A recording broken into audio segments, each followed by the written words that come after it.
আসসালামু আলাইকুম ভিউয়ার্স। রাত দুপুরে যখনই টক ঝাল কিছু খেতে ইচ্ছে করে তখনই আমি এইভাবে বানিয়ে নিই। রেসিপিটি তৈরি করার জন্য এখানে আমি একটা লেবু নিয়ে নিয়েছি আর লেবুটার খোসা এখন একটি পিলারের সাহায্যে ছাড়িয়ে নিচ্ছি। অনেকে মনে করে লেবু দিয়ে বানালে লেবুটা তিতা লাগে, আসলে লেবুর খোসাটাতেই মূল তিতাটা থাকে। আর লেবুটা এভাবে খোসা ছাড়িয়ে নিলে কিন্তু লেবুটা একদমই তিতা লাগে না। লেবুর খোসা ছাড়িয়ে নেওয়ার পর এখন আমি এটাকে পাতলা স্লাইস করে কেটে নিচ্ছি। তাজা লেবু দিয়ে করলে এই রেসিপিটি বেশি ভালো হয়। আমি আজকে ফ্রিজে থাকা লেবু দিয়ে এই রেসিপিটি করতেছি। সম্পূর্ণ লেবুটাকে আমি স্লাইস করে কেটে নিয়েছি।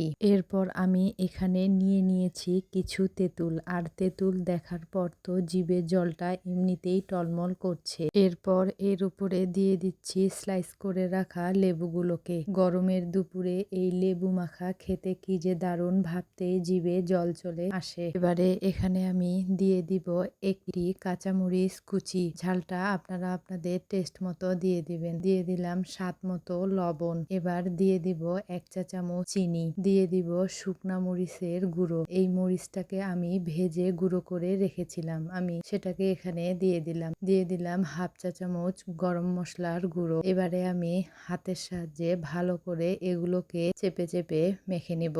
আমার মতো আর কে কে আছেন যারা টক খেতে ভালোবাসেন তারা অবশ্যই আমাকে কমেন্টে জানাবেন। মেখে নিলেই তৈরি হয়ে গেল ঝাল ঝাল লেবুর পেনি। দেখে লোভ সামলাতে পারবেন না। অবশ্যই আপনারা একবার হলেও বাসায় ট্রাই করবেন। দেখবেন যারা টক পছন্দ করে তারা এটাকে খুব পছন্দ করবে। একবার খেলে বারবার করে খেতে ইচ্ছে করবে। রেসিপিটি ভালো লাগলে অবশ্যই আমাকে সাপোর্ট করবেন। যারা ফেসবুক থেকে দেখতেছেন আমার পেজটাকে ফলো দিয়ে রাখবেন। যারা ইউটিউব থেকে দেখতেছেন আমার চ্যানেলটাকে সাবস্ক্রাইব করবেন। আজকের মতো বিদায় নিচ্ছি। আবারও দেখা হবে নতুন ও সহজ কোনো রেসিপি নিয়ে। তো সকলে ভালো থাকুন, সুস্থ থাকুন। আল্লাহ হাফেজ।